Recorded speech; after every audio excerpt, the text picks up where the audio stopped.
Hey friends, it's Sherman. I just got back from seeing X-Men Apocalypse a few hours ago, and I thought I'd make a video because I have some thoughts. I don't know what that was, but I don't have a funny intro, so we're just gonna go with it. X-Men Apocalypse was actually really good. I really enjoyed myself. I kind of went with low expectations, but also high expectations.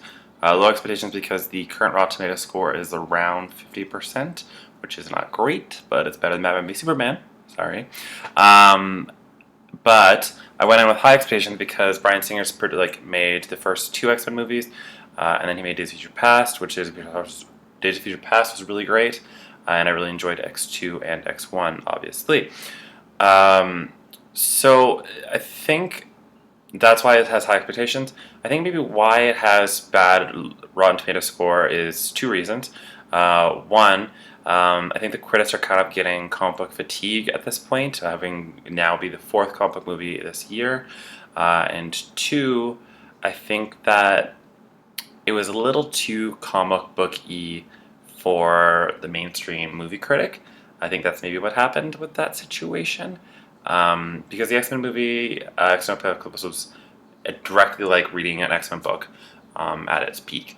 There was a few choices that are a little weird. There's like a death at the start that I don't really get, but I sort of understand why they did it. There's like a thing where Apocalypse like gains information from reading a TV. But that to me makes sense because I feel like it. How else would he know after being asleep for so long?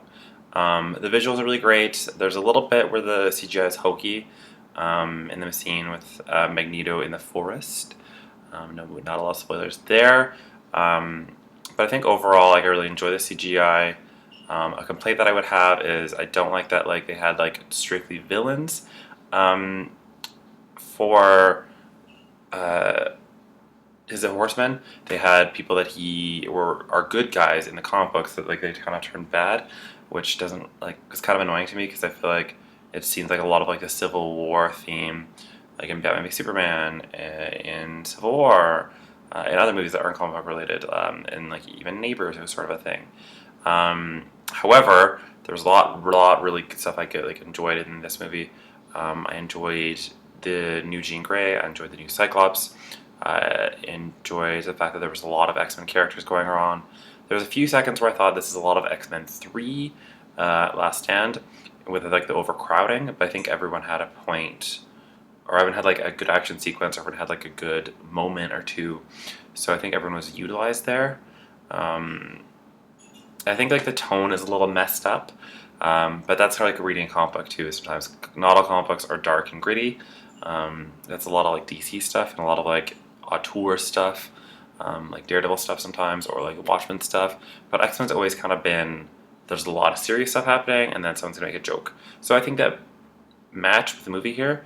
And I think there's like a lot of seeds planted for future movies, whether they be introduced by Mr. Sinister, which there's seeds there for that, or they go with like a Phoenix story, there's a lot of seeds for that. Whether it go also with the Sinister story, the Summers brothers, that's also something that could be involved with Mr. Sinister. Whether it go with like X-23, I think there's a lot of things they could do with upcoming movies, and I'm curious to see where it goes. My review, X-Men Apocalypse, a solid 8 out of 10. Go see it, it's a lot of fun, and don't listen to Rotten Tomatoes because it's a good movie. Check you later, I will see you next time. Goodbye. Mwah.